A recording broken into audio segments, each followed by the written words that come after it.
What do we remember about the men, women, and children who were once a part of the vibrant Jewish community of Europe?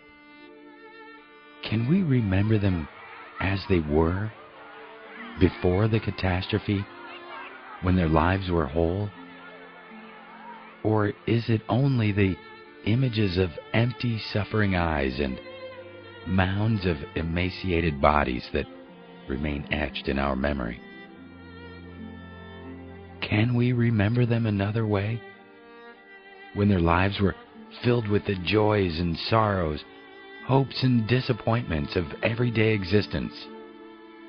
A people who always lived on uncertain terrain, but a people who persevered, who married, raised children, worked, played, and had faith in the future. Can we hear their voices in prayer, the shouts of children at play, the joyous sounds of wedding celebrations, the call of the street peddler, a mother singing to her child, the chorus of Yiddish spoken on the streets? Can we hear the hustle-bustle of the marketplaces where women shopped for Shabbat, where men hurried through the narrow streets to shul, leaving the struggles of the week behind them, where families, rich and poor, sat at the table to golden chicken broth and sweet wine at sundown on Fridays? Can we remember the Jewish musicians who played in the great symphony orchestras of Warsaw, Berlin, and Vienna? The rabbis who were guardians of our traditions? The doctors, lawyers, scientists, and professors who rose to the top of their professions, despite barriers that would have discouraged lesser men and women? Each of them was a thread in the delicate tapestry of Jewish existence in Europe. They shared a common identity, yet their daily lives were as varied as the colors in Joseph's coat, dependent too often on the mood of the time and the tolerance of their neighbors or rulers. Living on the edge of an abyss of powerlessness, Jews honed the skills required to walk the tightrope that was their existence. Today, only vestiges of Jewish life in Europe remain. In Krakow, old synagogues with high windows and fortress walls echo the chants of worshippers. Faded outlines of mezuzot are visible on the doorposts of grimy apartment houses. In Prague, behind an ancient synagogue, crumbling tombstones that seem to battle the ravages of time like the Jews themselves. In Budapest, beautiful buildings designed by Jewish architects rival the stately elegance of Paris. Many are emblazoned with the names of the Jewish families who once lived there.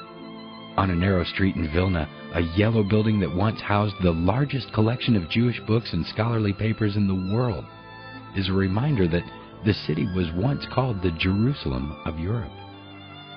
Today, only buildings and gravestones remain. The people who lived there are gone, engulfed in the great destruction that was visited upon them by the German Nazis. Who were they, these European Jews? What can we recall about them? They lived in turbulent times. The dawn of the 20th century brought new ideas and opportunities. Jewish life was in ferment with new ideas clashing with old. In Eastern Europe, many abandoned the poverty and the insular life of the shtetls to move to cities. Some held fast to the traditions of their parents, while others eagerly adopted secular lifestyles. Where permitted, Jews emerged from isolation to enter universities and professions that had once been closed to them. Long suppressed energies were released in a new world of possibilities. Years of intellectual fervor rooted in Jewish study of Torah and Talmud had prepared them for the rigors of advanced secular education. In almost every field they entered, they excelled, although sometimes the price of success was conversion to Christianity. But even those who converted remained outsiders, standing at the boundaries of two cultures, never fully comfortable. In Germany, Jews were visible in every walk of life. Most of them were middle class. Some were wealthy bankers and industrialists. Some rose to unprecedented prominence in the arts, science, mathematics, and even athletics. They were pioneers of new ideas, prophets of modernity. Together, they created the most exciting epoch in German intellectual and artistic history. From 1901 to 1931, 10 of the 37 Nobel Prizes awarded Germans were given to Jews. In Austria, more than half the doctors and lawyers were Jewish. In Hungary, there was scarcely a profession or business that was not dominated by the Jews. A sense of security and well-being was pervasive. If asked, most might identify themselves first as Hungarians and only incidentally as Jews. Nearly half the population in Salonika, Greece was Jewish. Their language, Ladino, dominated the streets and the commercial life of the city. In Poland and other parts of Eastern Europe where the majority of Jews lived, the claims of religious tradition were strong. Synagogues and houses of study were at the heart of their existence. Hasidism thrived in the villages and cities. Jews who moved to Polish cities unleashed a torrent of intellectual creativity.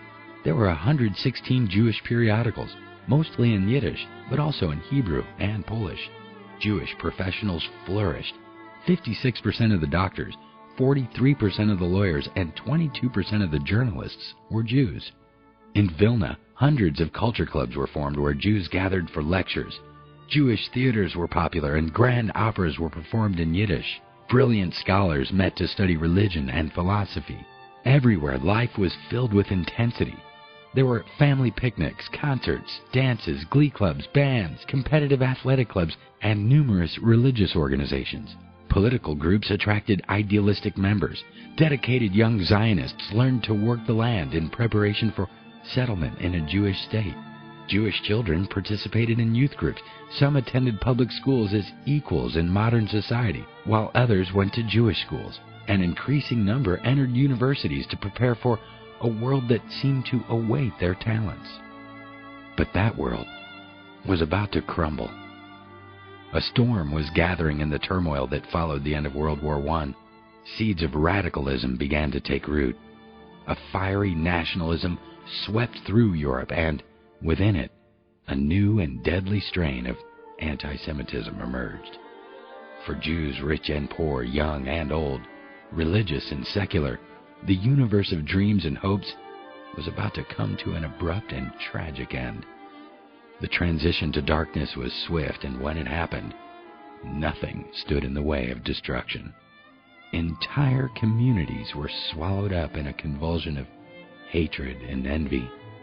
The multi-layered life the Jews had created in Europe was destroyed, person by person. Their graves are desolate and unmarked except in our memory.